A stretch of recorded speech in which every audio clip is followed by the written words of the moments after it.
संक्रमण पर ब्रेक, भारी साइड इफेक्ट। जी हां, कोरोना की दूसरी लहर से त्राहिमाम मचा है। हालांकि अब संक्रमण पर धीरे धीरे ब्रेक लग रहा है, लेकिन कोरोना पर स्टडी में लगातार डराने वाले खुलासे हो रहे हैं। आईसीएमआर के मुताबिक कोरोना से ठीक होने के बाद भी कई बीमारियां मरीजों की मुश्किलें बढ़ा रही हैं। इस वजह से डॉक्टर्स की माने तो पोस्ट कोविड केयर भी उतनी ही जरूरी है जितना कोविड केयर।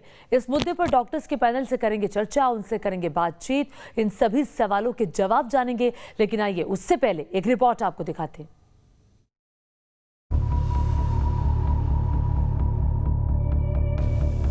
कोविड-19 पर आईसीएमआर का बड़ा खुलासा। कोरोना के बाद कई बीमारियों का खतरा। ब्लैक फंगस के साथ डायबिटीज का डेंजर। कोरोना वायरस पर रिसर्च में लगातार इसके साइड इफेक्ट्स का खुलासा हो रहा है। Indian council for medical research यानी आईसीएमआर का दावा है कि कोविड-19 से शुगर की बीमारी हो सकती है। यानी अगर मरीज को कोरोना संक्रमण से पहले शुगर की परेशानी नहीं थी तो उसके इलाज के दौरान ये उभर कर सामने आ सकती है। देश भर में ब्लैक फंगस के बढ़ते मामलों के बीच इसकी एक बड़ी वजह होने की आशंका है। ये भी देखा जा चुका है कि कोविड-19 के वायरस पैनक्रियाज में भी जा सकते हैं और शुगर को बढ़ा सकते हैं। ये भी कुछ ऑब्जर्वेशंस हुए हैं। तो इसलिए डायबिटीज, इम्यूनो कॉम्प्रोमाइज्ड पीपल में फंगस ग्रो कर सकती है और यही हम लोगों ने देखा गया है कि म्यूकरमाइकोसिस जो कोविड-19 के मरीजों में देखा गया, जो डायबिटिक्स, इम्यूनो कॉम्प्रोमाइज्ड मरीज थे उनमें देखा गया और इसका इलाज जो है वो एम्फोटेरिसिन बी है। कोरोना संक्रमितों के इलाज में रेमडेसिविर और स्टेरॉइड्स की मदद ली जा रही है। स्टेरॉइड्स कोरोना का वायरल लोड कम करने में मददगार साबित होते हैं, लेकिन इसके फायदे कम हैं और साइड इफेक्ट्स ज्यादा हैं। ऐसे ही दवाओं के ज्यादा इस्तेमाल की वजह से कोरोना मरीजों में शुगर या डायबिटीज की समस्या शुरू हो रही है, जो कई बीमारियों की वजह भी बन रही है।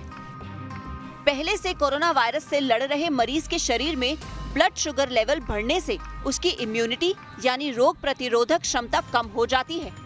ऐसी कंडीशन में फंगल इन्फेक्शन का खतरा कई गुना बढ़ जाता है, जिसकी वजह से ब्लैक या व्हाइट फंगस हो रहा है। जो फंगल इन्फेक्शन होते हैं, ये बहुत फंगस जो होती है वो ग्रो करती है जहाँ एनवायरनमेंट थोड़ा मॉइस्ट हो, थोड़ा डैम्प हो, तो वहाँ पे ग्रो करती है, क्योंकि स्पोर्स उसके फंगस के होते हैं जो स्पोर्स सर्कुलेट करते रहते हैं और वो ग्रो करते हैं। यदि इम्यूनिटी डिप्रेस्ड है इंडिविजुअल की तो वो फंगस ग्रो करेगी। यदि शुगर उसको मिल रही है वहाँ पे तो ग्रो करेगी। कोरोना से बढ़ती दूसरी बीमारियों के खतरे को देखते हुए केंद्र सरकार ने सभी राज्यों को चिट्ठी लिखकर ब्लैक फंगस को महामारी मानने को कहा है। तो वहीं कोरोना से ठीक होने के बाद भी कई लोग अब कई दूसरी परेशानियों का सामना कर रहे हैं। कोरोना से उभर चुके कुछ लोगों को छोटे काम के बाद थकान हो रही है, तो कुछ को सांस लेने की शिकायत, कुछ मरीजों में हार्ट से जुड़ी परेशानियां देखी जा रही हैं, तो कुछ नींद नहीं आने की परेशानी से जूझ रहे हैं। इस वजह से डॉक्टरों की माने तो पोस्ट कोविड केयर भी उतनी ही जरूरी है जितनी कोविड केयर। यानी आपने अपना जितना ख्याल कोविड-19 के दौरान रखा, बीमारी से ठीक होने के बाद भी कुछ हफ्तों या महीनों तक अपना उतना ही सतर्कता से ख्याल रखें। नहीं तो कोई भी छोटी सी लापरवाही आपकी ही जान पर भारी पड़ सकती है। Team news nation. तो किन किन बातों का ख्याल कोरोना होने के बाद रखा जाए, क्या साइड इफेक्ट हो सकते हैं, इसी पर बातचीत करने के लिए डॉक्टर मनोज कुमार हमारे साथ जुड़ गए हैं, मैक्स के डायरेक्टर हैं, और साथ ही डॉक्टर सुनील प्रकाश हमारे साथ जुड़ गए हैं। डॉक्टर मनोज, सबसे पहले आपके पास आते हुए सर, सबसे बड़ा सवाल सबके जहन में ये है कि जो लोग कोरोना से गुजर रहे हैं या जिनको हो चुका है, कि जब वो ठीक हो रहे हैं तो उसके बाद कुछ साइड इफेक्ट्स उभर कर सामने आते हैं। ये साइड इफेक्ट्स कौन कौन से हो सकते हैं? देखिए, मैंने पहले भी कहा है कि पोस्ट कोविड क्लिनिक सब बनने चाहिए और उसको देखना चाहिए कि पोस्ट कोविड जो कॉम्प्लिकेशंस हैं उसको कैसे हैंडल करें। एक तो अभी जो जिसको कि एक नोटिफाइबल बताया गया डिजीज बताया गया, म्यूकोरमाइकोसिस, जो एक म्यूकोरेल्स फंगाई की वजह से होता है, इम्यूनो कॉम्प्रोमाइज्ड पेशेंट्स में होता है, स्पेशली डायबिटिक्स में। दूसरी चीज कि हार्ट की आप प्रॉब्लम बहुत कॉमन देख रहे हैं कि हार्ट डिजीज जो है, चूंकि इंडोथेलियल इरोजन्स हो जाते हैं, धमनियों में जो नसों की जो लाइनिंग होती है वो डैमेज हो जाती है, हार्ट मसल्स भी डैमेज होते हैं।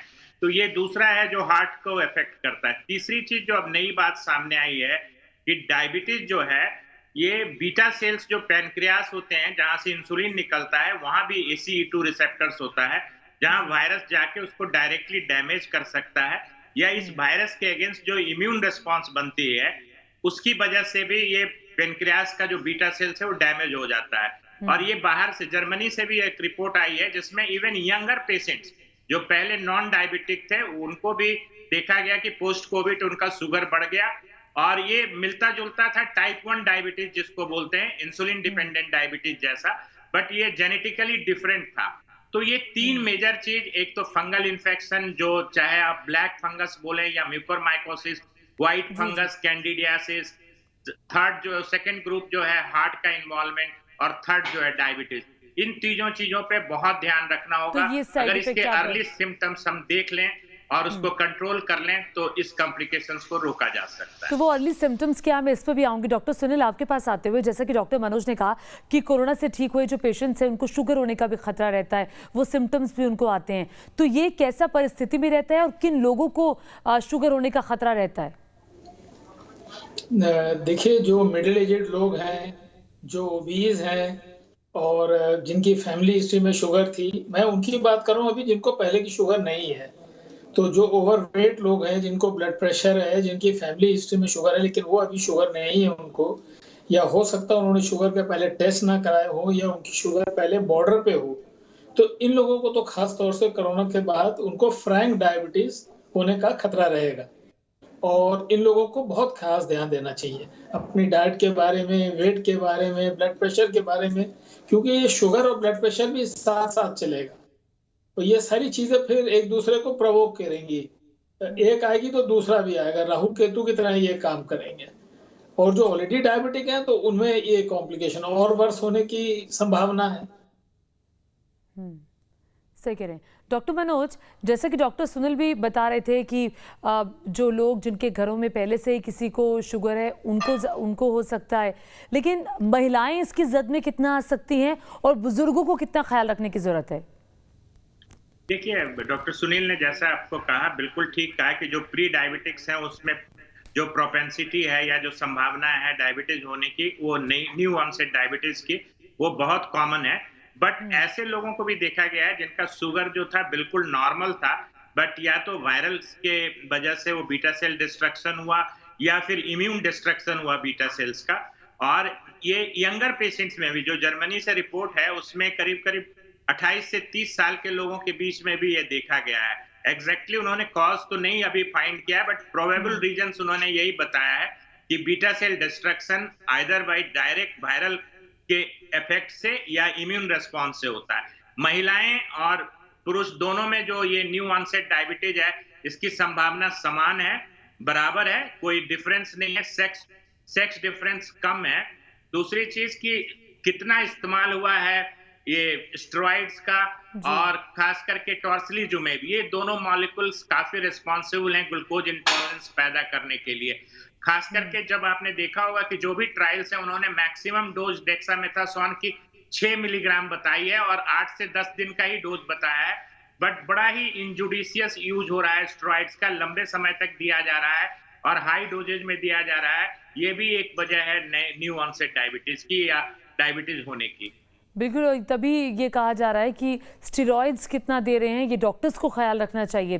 डॉक्टर सुनील, जो शुगर के मरीज हैं और जिन्हें कोविड हो गया है वो क्या सावधानी बरते कि ब्लैक फंगस जैसी बीमारी का सामना उनको ना करना पड़े? बहुत ही इम्पोर्टेंट सवाल है। देखिए, डॉक्टर साहब ने कहा कि स्टेरॉइड बहुत ज़्यादा दिया गया, तो मैं ये अज्यूम करता हूं कि अब थोड़ा सा हम लोग और केयरफुल होंगे और कम स्टेरॉइड देंगे, मिनिमम डोज में देंगे, मिनिमम ड्यूरेशन के देंगे। लेकिन आपका सवाल यह है कि वो पेशेंट क्या करें।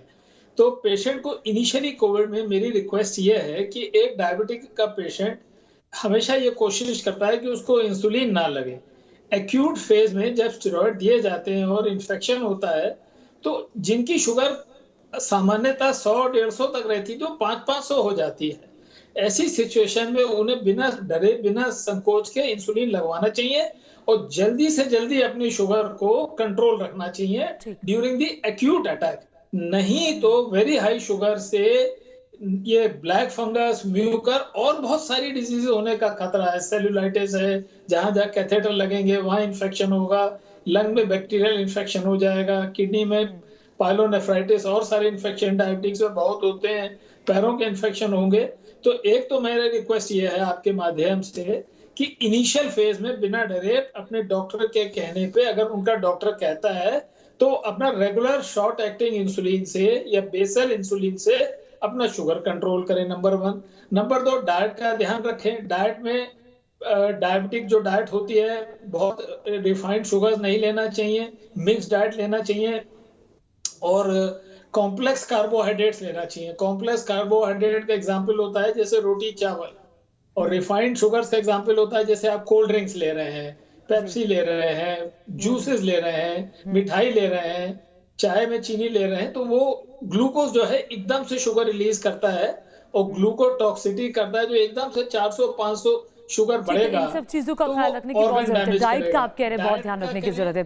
डॉक्टर मनोज, एक और चीज देखी गई, अभी हम शुगर के पेशेंट्स की बात कर रहे हैं, उनको क्या ख्याल रखना चाहिए, लेकिन जो हार्ट के पेशेंट हैं, जिन्हें हार्ट की पहले से बीमारी है, वो क्या करें? अभी हालांकि बहुत सारे केसेस में देखा गया है जो कोरोना के पेशेंट्स हैं उनको हार्ट अटैक हमने देखा है, या फिर कोरोना के पेशेंट जो ठीक हो रहे हैं, जो उनको पहले से ही हार्ट की प्रॉब्लम है, वो फ्यूचर में और दिक्कत ना हो उसके लिए क्या सावधानी बरतें?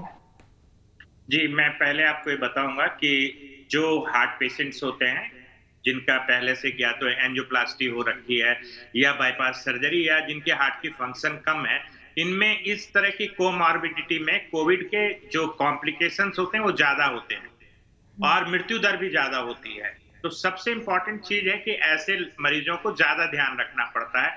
सबसे इंपॉर्टेंट चीज है कि वो अपनी दवाइयां जो हैं, जो पहले से प्रेस्क्राइब्ड है, उसको डिसकंटिन्यू न करें। हमेशा अपने कार्डियोलॉजिस्ट से संपर्क में रहें। दूसरी चीज, आपको मालूम है कि कोविड इन्फेक्शंस में थक्का बनने की जो प्रक्रिया है वो बहुत बढ़ जाती है, या आप ये समझिए कि हाइपरकोगुलेटिव स्टेट रहता है।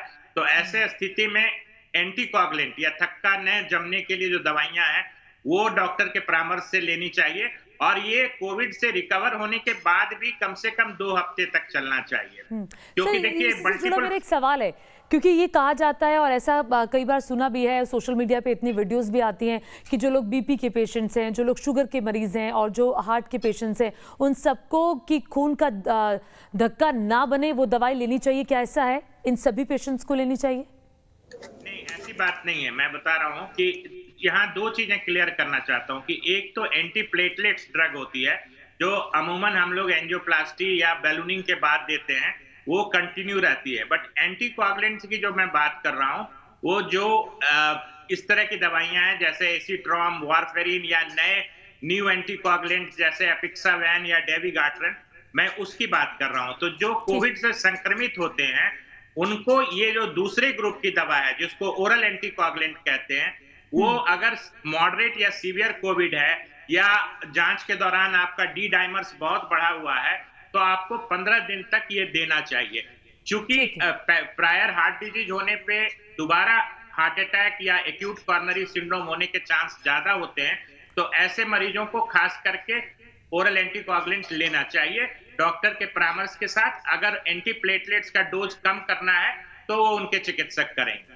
बहुत इंपॉर्टेंट आपने बात की, अपने कार्डियो के साथ संपर्क में रहें और जो दवाइयां वो पहले से ले रहे हैं वो कोविड होने के बाद भी उसको कंटिन्यू रखें, उसको डिसकंटिन्यू करने की बिल्कुल जरूरत नहीं है, उससे दिक्कतें और बढ़ सकती हैं, जैसा कि डॉक्टर मनोज ने कहा। डॉक्टर सुनील, कोरोना से ठीक होने के बाद ऐसी कौन सी बीमारियां हैं जो घर कर सकती हैं, किसी भी व्यक्ति को हो सकती हैं? क्या किडनी की बीमारी भी हो सकती है?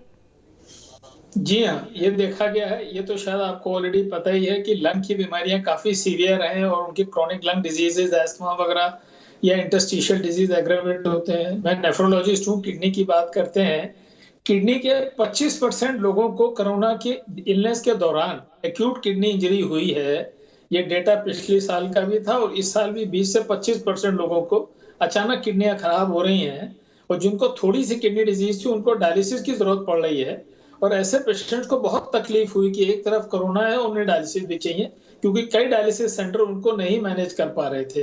कोरोना के ठीक होने के बाद चूंकि कई चीजों का वहां पे आके किसी एक पॉइंट पे वो बीमारियां मिलेंगी, जैसे कोरोना का आपको पता लगाया ही है कि शुगर बन जाती है मरीजों में, उनको शुगर बनने से उनका ब्लड प्रेशर ऊपर जाएगा, और अगर थोड़ी भी किडनी की डिजीज उनकी रह गई है, एक्यूट किडनी इंजरी, तो वो क्रॉनिक में कन्वर्ट हो जाएगी और वो धीरे धीरे इरिवर्सिबली किडनी डैमेज की वजह से वो डायलिसिस के ऊपर ही निर्भर हो जाएंगे। इसके अलावा और भी कुछ इन्फेक्शन हैं किडनी के, जैसे पाइलोनेफ्राइटिस है, जो कि शुगर के बढ़ने से या कोरोना की इम्यूनिटी के कम होने से वो भी काफी फैलेंगे। और यानी कि elderly किडनी पे लोगों काफी में असर पड़ता है, जैसा कि आप कह रहे हैं डॉक्टर सुनील। 25% डॉक्टर मनोज, आप बताइए लोगों में acute कि अब kidney। आपकी स्टडी क्या कहती है, और जो आपने स्टडी की है, अलग अलग वैज्ञानिकों की जो बातें निकल कर सामने आई है, डॉक्टर्स कह रहे हैं, कौन कौन सी बीमारी हो सकती है कोरोना के बाद? देखिए, मैं आपको बता दूं कि बेसिकली जो प्राइमरी ऑर्गन जो होता है इन्वॉल्व तो लंग्स होता है, बट जब कोविड एक्सटेंसिव होता है तो हर ऑर्गन को इफेक्ट करता है। हार्ट बहुत इंपॉर्टेंट है, जैसा डॉक्टर सुनील प्रकाश ने बताया कि kidney, acute kidney injury, even brain affected हो सकता है। और आपने देखा हो कि पोस्ट कोविड कॉम्प्लिकेशंस में जो म्यूकोरमाइकोसिस हो रहा है वो 3 फॉर्म में हो रहा है। एक तो साइनो ऑर्बिटल क्रेनियल वाला जो एरिया है, जिसमें नाक, आंख और ब्रेन का इन्वॉल्वमेंट है। दूसरा पल्मोनरी म्यूकोरमाइकोसिस है, जिसमें लंग्स का इन्वॉल्वमेंट है, और क्यूटेनियस, जिसमें स्किन का इन्वॉल्वमेंट है। तो इस तरह के 3 फॉर्म के म्यूकोरमाइकोसिस भी बहुत कॉमन हो रहे हैं। और एंड ऑर्गन में जो हमारे तीनों इंपॉर्टेंट एंड ऑर्गन्स हैं, हार्ट, किडनी और ब्रेन अफेक्टेड हो रहे हैं। डॉक्टर मनोज, इसके अलावा जो मरीज कोरोना से ठीक हो रहे हैं, क्या उसके बाद एहतियातन उन्हें फुल बॉडी चेकअप करवाना चाहिए? आप ये सलाह देंगे?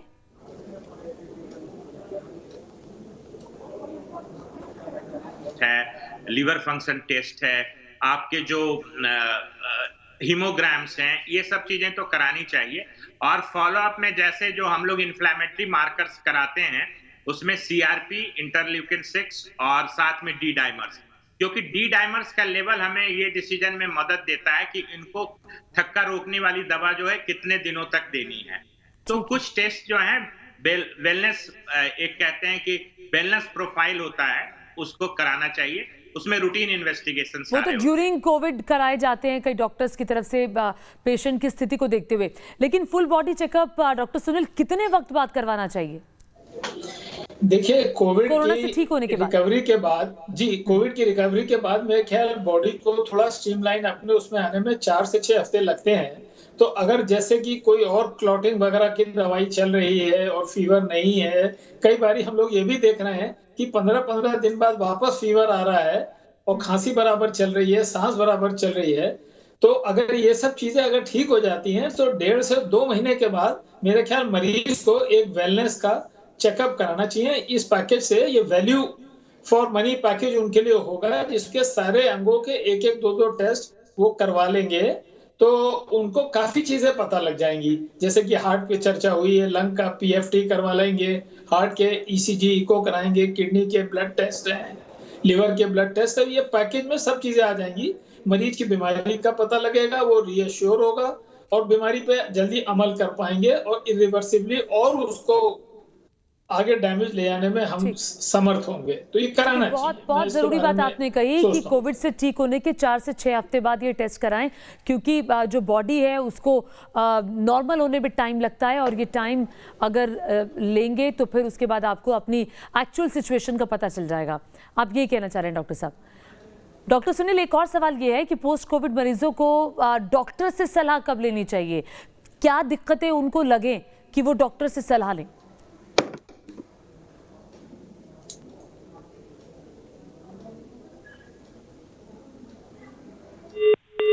डॉक्टर सुनील, आपसे सवाल है। डॉक्टर मनोज, आप बता पाएं अगर कि पोस्ट कोविड जो मरीज हैं वो कब डॉक्टर की सलाह लें? ऐसे क्या सिम्टम्स उनको नजर आए कि तुरंत वो डॉक्टर से संपर्क करें? देखिए, 2 चीजों के लिए मैं बताऊंगा कि अगर रेकरेंस ऑफ फीवर होता है, दोबारा बुखार होता है, या सांस लेने में दिक्कत होती है थोड़े अंतराल के बाद, तो वो तुरंत अपने डॉक्टर से संपर्क करें। दूसरा कॉम्प्लिकेशन जो अभी एक कहिए कि बहुत बड़ा पैनिक है, वो है म्यूकोरमाइकोसिस। अगर आपके नाक से कोई काला डिस्चार्ज होता है, आई में कोई स्वेलिंग होती है, देखने में कोई डिप्लोपिया या 2 चीजें दिख रही हो, या विजन में कोई प्रॉब्लम हो रहा है, कहीं फेस पे पेन हो रहा है, कहीं जॉ में पेन हो रहा है, मुंह खोलने में दिक्कत हो रही है, तो तुरंत ईएनटी स्पेशलिस्ट से मिलना चाहिए। क्योंकि हम लोग देख रहे हैं कि डिस्चार्ज के बाद म्यूकोरमाइकोसिस आ रहा है, तो इसके लिए आपको तुरंत अपने ईएनटी स्पेशलिस्ट से मिलना चाहिए। और ये एक मल्टी डिसिप्लिनरी एक्शन की जरूरत होती है, तो इसमें आंख के डॉक्टर भी संपर्क में रहेंगे, आपको ब्रेन के डॉक्टर भी संपर्क में रहेंगे। बट जो अमूमन ये कंप्लेन आता है कि बुखार दोबारा आ गया, फिर से सांस में दिक्कत हो रही है, तो उस समय दोबारा आप अपने डॉक्टर से मिलिए। हो सकता है एक्सरे, सीटी टेस्ट की रिपीट करने की जरूरत होगी। अगर परसिस्ट कर रहा है इन्फेक्शन कुछ माइल्डर फॉर्म में, तो कुछ दवाइयां देने की जरूरत होगी। ठीक है, बहुत बहुत आपने दुरुस्त तरीके से बताया कि आखिर किन लोगों को जरूरत है डॉक्टर से संपर्क करने की। डॉक्टर सुनील, कोविड के बाद क्या लंग्स का चेकअप कराना जरूरी है हर पेशेंट के लिए, या फिर कुछ पेशेंट्स के लिए जरूरी है?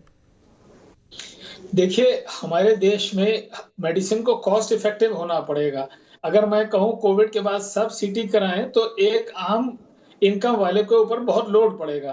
तो सबसे जरूरी होगा कि उसको कोविड कितना सीरियस था। अगर पहले सीटी हुआ है और उसका सीटी स्कोर 5, 6, 7, 8, 9 ऐसा है, नंबर 1, तो शायद उसकी रिकवरी हो जाएगी। पोस्ट कोविड सीटी नहीं कराना चाहिए। फॉर एग्जाम्पल, मैंने तो अपना नहीं कराया पोस्ट कोविड, मुझे कोविड हुआ था। और नंबर 2, अगर सिम्टम बहुत नहीं है, घर के अंदर वो छोटे छोटे चीजों से उसको पता लग जाएगा कि उसके लंग्स कैसे हैं। जैसे एक हम लोग दूर से माचिस की जलती हुई तीली को फूंक कर देखें, एक 6 मिनट वॉक टेस्ट करें, और ब्रेथ होल्डिंग वगैरह से भी आइडिया लगा सकते हैं। तो एक रफ एस्टिमेट घर में लग सकता है। तो लेकिन अगर उसको सिम्टम काफी हैं, सैचुरेशन मेंटेन नहीं हो रहा, बिल्कुल नहीं चल पा रहा, टॉयलेट तक जाने में भी सांस फूल रही है, तो फिर उसको लंग्स के टेस्ट कराने चाहिए, और शायद हार्ट के और हीमोग्लोबिन और किडनी वगैरह सबके थोड़ा थोड़े टेस्ट कराने पड़ेंगे। लेकिन पैनिक करके कि कोई हम ऐसी रिकमेंडेशन दे दें कि कोविड ठीक होके सब लंग्स का चेकअप कराएं, वो ठीक है। जिनको दिक्कत है वही जाएं, अननेसेसरी भीड़ इकट्ठा करने की कोई जरूरत नहीं है सेंटर्स पर। डॉक्टर मनोज, सवाल ये है जी, डॉक्टर मनोज, सवाल ये है कि जैसा कि डॉक्टर सुनील कह रहे हैं कि सबको जरूरत नहीं है, लेकिन क्या जो लोग जिनको कोविड हो गया है और जिनको नहीं हुआ, जो ऑलरेडी जिनको अभी तक एक बार भी कोविड नहीं हुआ, क्या कुछ वो ऐसा कर सकते हैं लंग्स की एक्सरसाइज जिससे उनके लंग्स दुरुस्त हों? क्या घर पे कोई ऐसी एक्सरसाइज की जा सकती है? डॉक्टर सुनील ने बिल्कुल ठीक कहा कि हर आदमी को एडवांस डायग्नोस्टिक टेस्ट कराने की जरूरत नहीं है, न सीटी स्कैन की जरूरत है, न पीएफटी की जरूरत है। माइल्डली सिम्टोमेटिक पेशेंट तो एज ए फ्लू ठीक हो जाते हैं, समझिए कि उनको समझिए एक वायरल फ्लू था। बट ये है कि उस दौरान भी ये प्रिडिक्शन बड़ा मुश्किल होता है कि कौन सा व्यक्ति जो है वो मॉडरेट में जाएगा, कौन से सीवियर में जाएगा। तो जैसे भी अगर आपको कोविड पॉजिटिव आता है, तो आप अपने लंग एक्सरसाइजेस शुरू कर दीजिए, खास करके स्पायरोमेट्री, जिसमें फूंक के बॉल ऊपर उठाया जाता है। जैसा इन्होंने बताया कि मोमबत्ती को बुझाने वाला, मतलब आपको अपनी वाइटल कैपेसिटी या लंग्स की कैपेसिटी इंप्रूव करनी पड़ती है। दूसरी चीज, माइल्डली एक्टिव आपको रहना चाहिए। एक्चुअली कोविड होने के बाद बिल्कुल आप आइसोलेट होके कमरे में बंद हो जाते हैं, आप कमरे के अंदर ही चलते फिरते रहिए, और बैलून जो ब्लोइंग है, बैलून फुला के भी आप अपना वाइटल कैपेसिटी बढ़ा सकते हैं। ठीक है, बैलून फुलाकर भी आप अपनी लंग्स का टेस्ट कर सकते हैं और अपनी कैपेसिटी जो लंग्स की है उसको बढ़ा सकते हैं। बहुत शुक्रिया डॉक्टर सुनील, आपका न्यूज़ नेशन के साथ जुड़ने के लिए। डॉक्टर मनोज, आपका भी बहुत बहुत शुक्रिया बहुत सारी बातें हमारे दर्शकों को बताने के लिए।